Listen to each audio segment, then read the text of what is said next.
Só a PLB para me fazer esperar de 3 horas da tarde até agora para falar 15 minutos.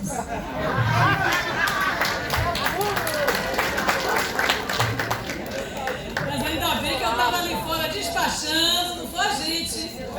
Fazendo atualização fotográfica para atual quadra do emagrecimento, que todo mundo já perguntou.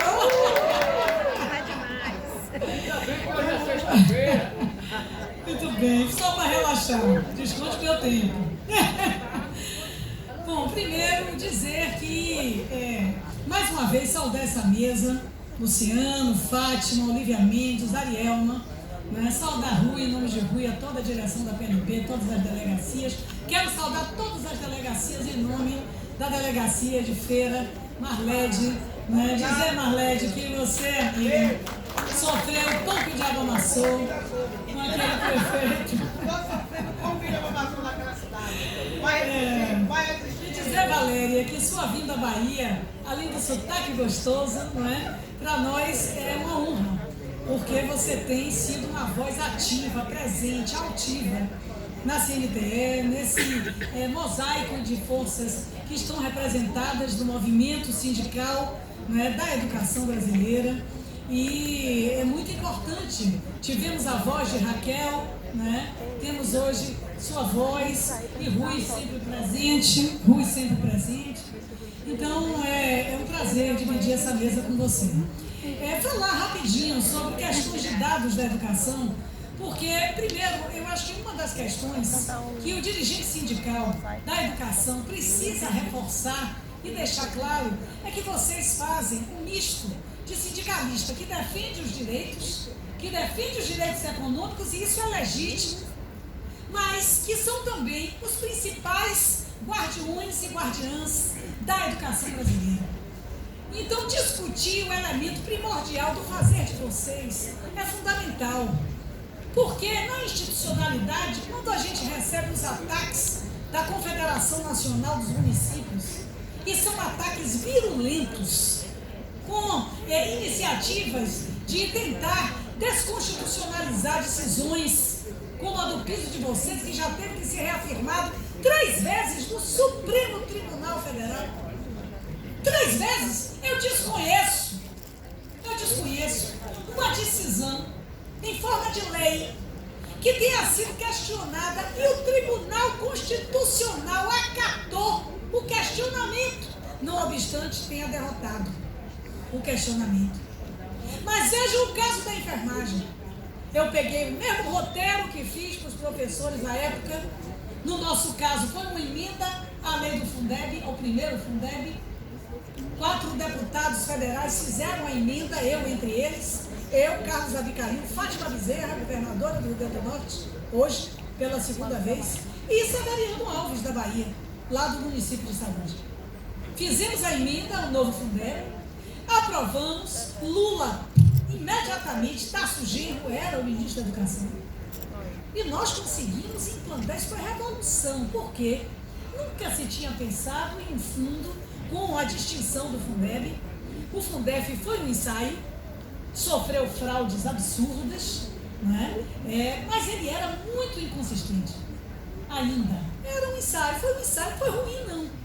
Né? Eu não vou falar mal só porque era Fernando Henrique. Foi um ensaio importante, fruto da luta. Mas o Fundeb, ele veio, primeiro, com a definição das modalidades educacionais. Se hoje a gente tem o EJA, se hoje a gente tem educação especial, não é? Se hoje nós temos uma série de definições relacionadas aos mecanismos e percentuais de financiamento da educação, e não fica dependendo só das definições políticas do orçamento, é porque esse Fundeb criou essa cesta de impostos, fórmula pensada pelo velho Anísio Teixeira, que com muita luta, depois de eu ter que ter explicado aos deputados bolsonaristas quem era, a gente conseguiu aprovar que Anísio fosse elevado à condição de patrono da escola pública brasileira. E isso porque Paulo Freire é nosso orientador prático de como governar para a educação democrática. Foi secretário de Educação de São Paulo com Erundina, e a Erundina está lá firme e forte, ninguém chame de Vera. Entendeu? É firme e forte, é coisa linda, linda, firme e forte, né? E o Paulo Freire, ela botou o Paulo Freire secretário de Educação de São Paulo, né? E isso tudo nos iluminou muito. Porque Paulo dizia com muita clareza, né? A educação é quem liberta. E eu não vou entrar, porque eu só tenho 15 minutos, senão eu vou entrar aqui na poesia da luta, que Paulo Freire era Anísio Teixeira, um filho de rico, filho de barão de Caetité, no entanto, que questionou suas próprias origens. Nós da esquerda chamamos de autocrítica de classe. Né? Autocrítica de classe. Ele fez uma autocrítica de classe. Quando ele defendeu que não fosse só a aristocracia, os filhos dos ricos, que tivessem a educação de qualidade. E ainda disse com toda clareza que a educação, a escola pública, é a grande máquina de formar democracia. Então, o Anísio, ele tem todos os méritos, e a gente precisa falar mais dele. E falando que a educação integral, que no Brasil está teorizada por ele, e o Fundeb também, o fundo, que nos imuniza, em parte, não totalmente dos cortes da educação, para com a educação. Mas, mesmo com esses avanços, Fundeb 1, Fundeb 2, e o Fundeb 2, Valéria, grande vitória, na minha opinião, tem duas. Primeiro, que não é mais só o magistério, são trabalhadores em educação. Nós preparamos o terreno para o profissionário, preparamos o terreno para o plano de carreira dos funcionários e do piso do funcionário. Hoje, não podem declarar inconstitucional um piso que nós estamos trabalhando no PL, né, de ainda uma deputada que não se reelegeu, deputada de centro, Rose Modesto, né, o PL 2531 de 2021, né, porque nós temos uma base constitucional que chama-se Fundeb novo, o segundo Fundeb. Então nós temos base constitucional para aprovar o piso. Né? E o que é que o Supremo faz? O Supremo age, infelizmente, a favor da democracia e, na minha opinião, muito fraco com direitos. Muito fraco com direitos. A enfermagem, o que é que eles fizeram? Como nós botamos duas emendas constitucionais de suporte para segurar o piso, como o de vocês, eu fui relatora, né? Eles acataram a ação dos donos de hospitais, do Sírio-Libanês, que ia quebrar por causa de um piso de 2.000 conto, 4.000 conto, entendeu? E alegaram que não tinham condições e que para acatar o piso, que não era inconstitucional, eles faziam a proposta de 44 horas semanais. Não existem 44 horas semanais no Brasil. Aumentaram o denominador para diminuir o quociente. É assim em qualquer fração. E hoje a enfermagem recebe o piso adulterado. Recebe o piso diminuído. Diminuído. O piso é lei. Eles não conseguiram derrotar a lei, como não conseguiram o piso do magistério. Porque nós temos emenda constitucional que dá suporte. Então isso é muito importante, porque às vezes uma manobra legal derrota uma luta de 20, 30 anos. Vocês conseguiram isso. E agora, na minha opinião, a maior vitória de confirmação do piso foi esse reajuste nesta quadra da economia. Porque nesta quadra da economia está se cortando tudo. E nosso governo, como a Valéria disse, é um governo de frente ampla. Tem, não é, virtudes e defeitos. Tem um cabo de guerra tenso no seu interior. Um pedaço puxa para a mudança, um pedaço puxa para a mudança nenhuma. E isso é uma realidade. E que vai bater, tem rebatimento no Estado e nos municípios. Tem rebatimento, é óbvio. E nós é que temos que ter a cintura para sabermos lidar com esse binômio que eu costumo dizer que a gente precisa recitar, da unidade e da crítica. Né? Da unidade e da luta.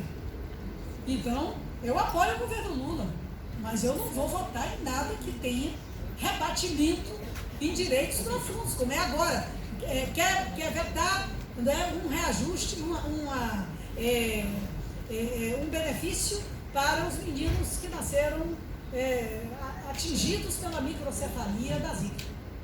Não, gente, me desculpem, a gente já passou por um processo com o autismo, que precisamos construir um atestado e uma lei especial para não dar prejuízo, votando em algo que não nos, né, que não era do nosso gosto, mas agora não. Aí também não. Tem 1.500 meninos só vivos daquele processo e morrem pelo menos 5, 6 por ano. Enfim, então tem momentos de unidade, tem momentos de luta. Previdência social, por que eu voto contra as reformas da Previdência? Porque o problema da crise econômica não está no salário, nem no piso do professor, nem do servidor, nem do trabalhador. A dívida pública é quem come 47% do orçamento da União. E é por isso que nós não podemos recuar na defesa de ter uma aposentadoria decente. Está aí o aposentado encalhado há quantos anos sem reajuste? Quebraram a paridade e nós estamos vendo o aposentado que deu a sua vida na construção da escola pública de hoje. Tá certo? Morrendo a míngua, tendo que ficar na mão de factory, de agiota para comprar remédio. Não dá. Por isso a luta para a farmácia popular, por isso a luta para que o aposentado tenha extensão de direitos. Não é simples. Não é simples. Por quê? Por isso que Valéria falou.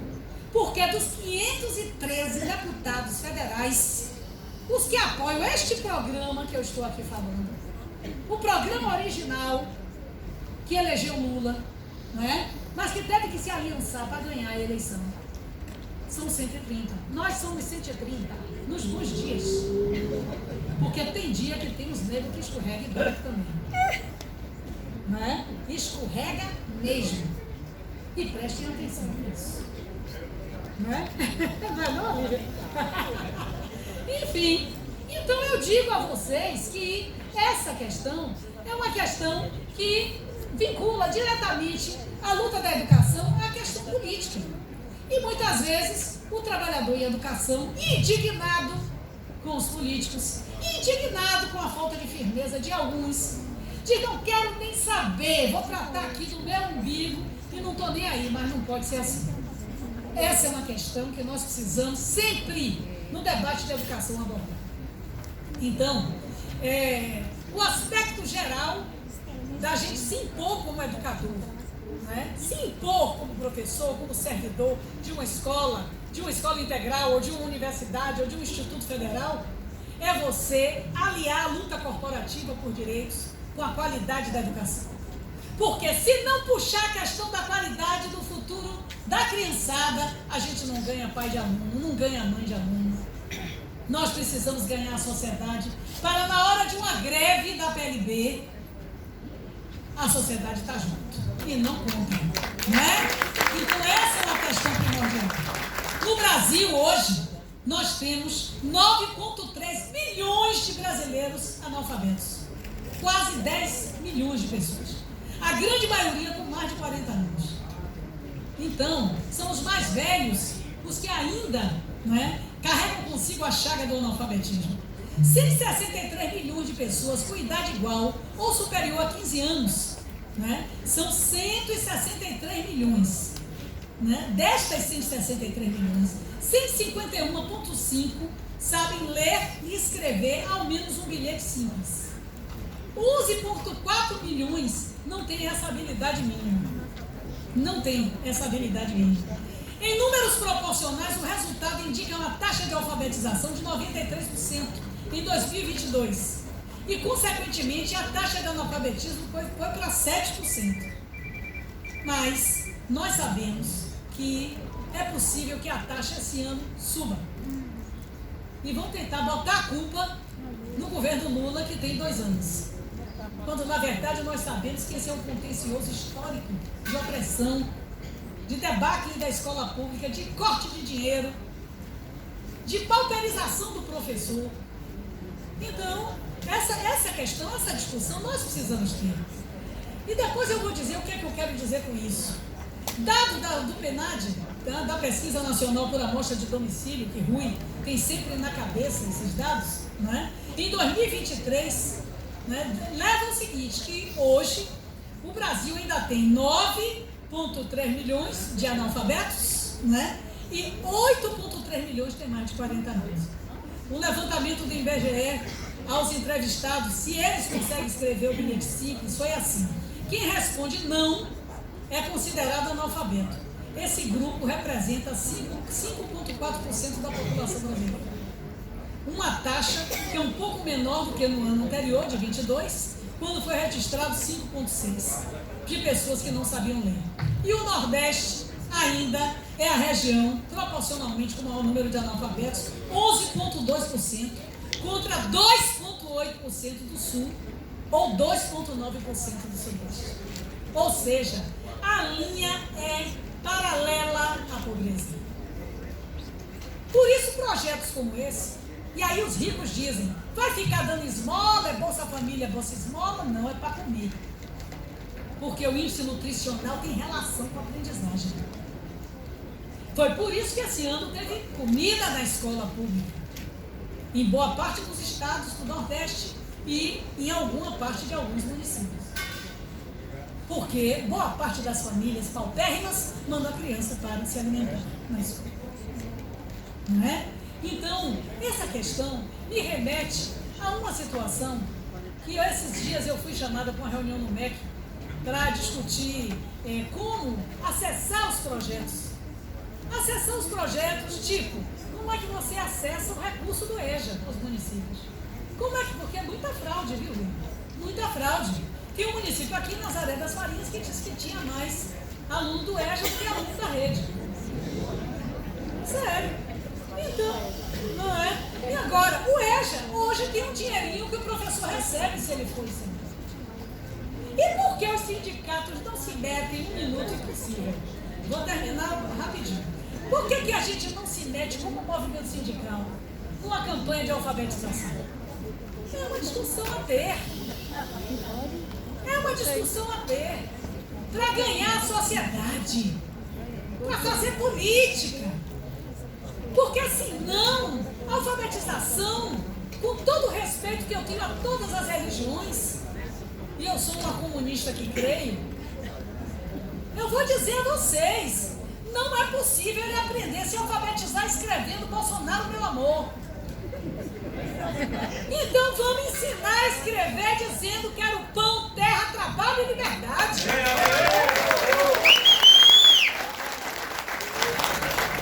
Não é? Então acho que isso é uma coisa para estudar, que não pode ser atabalhadamente, que vocês não são a palmatória do mundo. Não é? A obrigação do Estado é a obrigação do Estado, mas tem um programa. E a gente pode botar, inclusive, meninos, bons alunos da educação básica, para serem instrutores de alfabetização.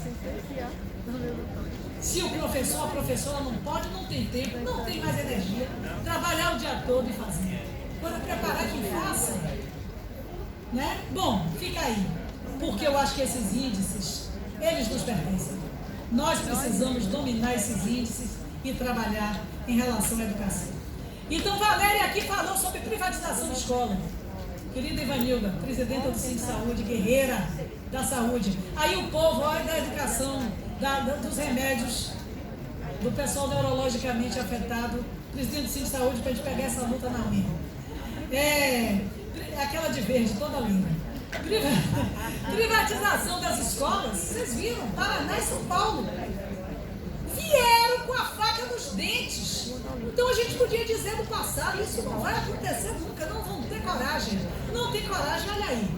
Ratinho Júnior e Tarcísio, virtual candidato à presidência da República, se o inelegível acabar na cadeia, né?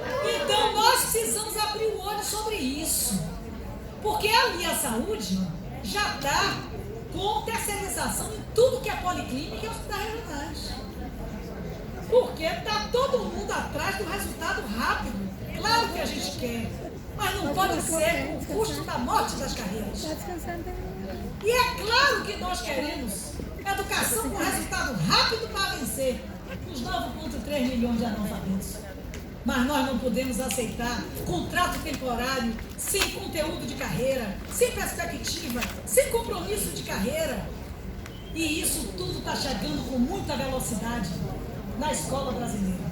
Conseguimos retirar da reforma miserável do ensino médio. Vixe, está gravando, não é? Essa é a garantia de terceirização, porque estava garantida na lei de Mendonça Júnior, seu conterrâneo, não é? Estava garantido, a gente tem a miséria daqui também, não é? Estava garantido que ia terceirizar oficialmente a escola pública. tiramos, mas ele conseguiu ainda manter, com a anuência do MEC, para a educação técnica, a possibilidade de contratar um não licenciado. Eu me esgoelei para dizer o custo que foi formar os licenciados no Brasil. Para você pegar um bancário aposentado, me desculpe, está aqui Graça, minha companheira de mandato, que é a bancária, não é? Mas você vai pegar um bancário aposentado e botar para ensinar matemática. Poxa, tudo bem que ele saiba passar troco com a maior agilidade, fazer conta de cabeça. Mas ensinar é outro babado. É outro departamento. Não é? Ensinar é ciência. É ciência. É estudo de método. Não é assim. E aí, resultado, conseguimos vencer o debate, né? Tomei isso, inclusive, como um elemento prioritário no debate da reforma do ensino médio e conseguimos derrotar Mendonça. Isso, olha, não foi fácil. Né? Agora é aí que entra o negócio da aliança. Né? Arthur Lira virou para mim e fez: me diga aí esse negócio, minha mãe é professora, se eu chegar em casa com isso, apanho. Toma, safado. Então vejo muito conosco.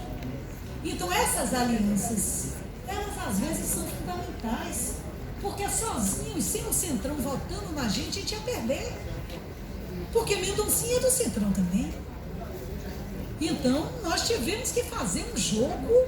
E foi assim também na Lei da Cultura, Aldir Blanc, Paulo Gustavo. Vocês acham que nós aprovamos sozinho? Que Lula manda um projeto, ou a gente faz um projeto e aprova automaticamente? Tem preço, minha gente.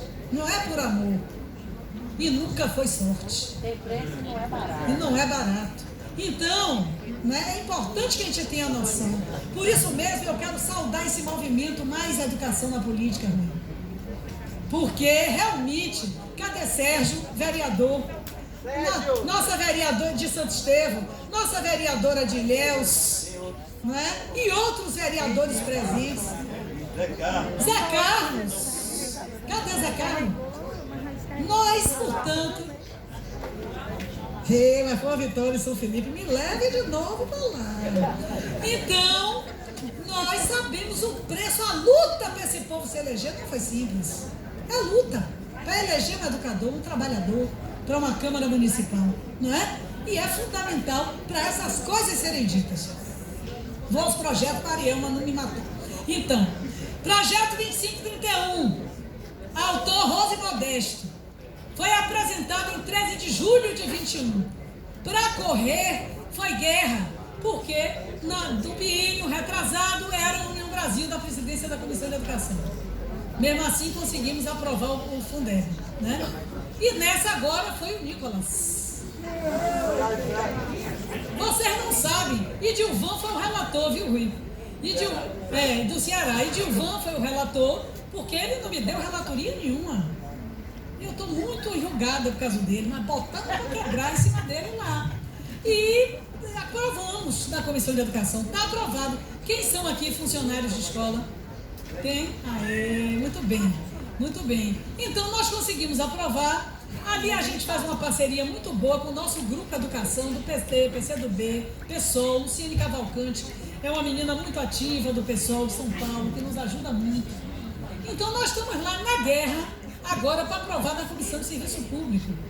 Então a situação é a seguinte: o parecer foi aprovado pela Comissão de Educação e ele apresentou o requerimento de urgência, assinado por todos nós, não é? Para apreciação da matéria em plenário. Então a urgência está requerida, aguardando o despacho do presidente da Câmara para inclusão na ordem do dia, conforme requerimento de urgência aprovado em plenário.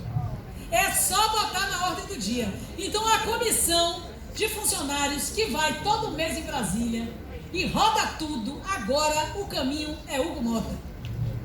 A gente tem que ir a Hugo Mota para pautar o PL 2531, que não foi pautado ainda porque estava tramitando da primeira comissão temática, depois de vários freios.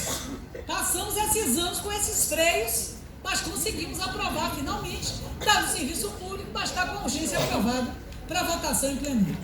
Certo? sobre a proposta de emenda constitucional 169. Quem é ela? Isso aqui é uma crítica, é uma alerta. Tem um projeto, esse daqui, essa PEC, é uma PEC, do capitão Alberto Neto, do republicano de Amazonas, é bolsonarista. É uma PEC, é uma PEC. Então, Alberto Neto conseguiu o número de assinaturas para tentar aprovar uma emenda à Constituição, uma emenda constitucional, que diz que, alterando o artigo 37 da Constituição, permitirá, se aprovada, a acumulação remunerada de um cargo de professor com outro de qualquer natureza. Isso é uma luta. Porque tem muito professor que se alegra.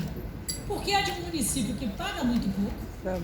E ele se alegra, não, eu sou um marceneiro, sou um artesão, e eu quero poder acumular na fábrica de móveis lá de Tiradentes, ou lá do Gravatá, tá certo? Com a minha carreira de professor. O que é que vai acontecer? A carreira de professor vai virar bico. Vai virar bico. Então eu tenho combatido isso, mas é um combate às vezes muito solitário. Então eu quero chamar a atenção, Ariana, desse projeto de PEC, que está lá para vocês encararem esse debate na pauta e no programa da CNTE e da PLB. Não é coisa boa, não. Passo rápido, mas deixo esse alerta. PEC. Piso salarial nacional do magistério, né, é efetivamente reajustado. Reajustou o piso da educação básica em 6,27%. O valor mínimo definido para o exercício de 2025 é de R$ 4.867,77. Já decoraram o número, né? Então, para a rede pública de todo o país, com jornada de 40 horas semanais. O anúncio feito pelo ministro Camilo Santana, né, se deu por portaria número 77 de 2025. Então é importante ter a portaria na mão, botar no boletim de toda a sessão da PLB, de cada município, um carimbo, Rui. Acho que devia fazer uma zorra de um carimbo, entendeu? Tá. Portaria. Né? Cumpra-se. Cumpra-se. É isso aí, cumpra-se. Por quê? Né? E aí eu vou entrar nisso. Porque essa é uma questão fundamental de afirmação de lei. Né? Que a CNM, a Confederação Nacional dos Municípios, o presidente Paulo Zucovski, há 2 semanas atrás, abriu o Encontro Nacional, Marcha Nacional de Prefeitos, com a presença do presidente da República. E eu estava lá com o meu olhão arregalado, entendeu? E ele, que é um elemento contra professor, contra trabalhador, chegou lá e defendeu que não podia, de jeito nenhum, manter a política de pisos salariais, que os municípios não suportavam. E os prefeitos caíram de aplauso, né? Alguns aqui com a sineta de chama-cabra. Me aguarde, já vou. Então, finalizando, porque tem outra mesa, né? Bom, pois é, companheiros. E o presidente da República, e aí, eu quando critico, mas quando tem que elogiar, tem que elogiar. E vocês têm que pegar a fala de Lula para reproduzir nos municípios. Porque aí não é a fala de Alice, a rainha da pisadinha, nem a fala de Rui, entendeu? A mulher dos pisos é assim que me chamam lá. Então, é a fala de Lula. Senhores prefeitos, eu tinha uma mãe analfabeta, eu fui me alfabetizar adulto, do jeito dele. Como é que a gente vai dizer que um professor não pode ganhar 4.000 conto? Ele foi firme. E é claro, o rebote está aqui. A Bahia, que antes estava de costas para os pisos, o governador foi e aderiu, porque teve o respaldo do presidente da República. Vocês viram? Porque eu vi. Então, o que fazer com isso? A gente vai ignorar porque está de bico, porque Jerônimo aprovou o prefeito que você não gosta? A gente tem que pegar a fala de Rui, a fala de Lula, e bota a fala de Lula, entra no YouTube, Taxa Nacional dos Prefeitos 2025, pega a fala de Lula e bota. O senhor não vai cumprir o que o presidente da República determinou? Está aqui. Ainda é uma vergonha, que é pouco. Então, pega, carimbo e vamos para a luta. Porque nós sabemos que aí, quando diz que paga o piso, está aderindo, agregando gratificação, agregando nada que devia ser agregado. Agrega para compor. Acho que para o prefeito 2025. Para compor o piso. E isso faz o quê? Adultera, igual o Supremo fez com a enfermagem. Adultera o valor do piso. E isso maqueia o valor do piso. Infelizmente. Sobre a questão da complementação da União também para o funcionário, que é importante também, né? Tá, com certeza. Não foi nem aprovado ainda. Vamos aprovar, né? E vamos tratar agora. O Fundeb está lá escritinho, trabalhadores em educação. O mesmo 70% que garante para o professor vai ter que ser esticado e garantir para o funcionário. Entendeu? E aí nós vamos ter que ampliar isso se for necessário. Tá certo? Finalizo dizendo que o Plano Nacional de Educação continua na Comissão de Educação. Nicolas não designou relator e nem a Câmara criou uma comissão especial.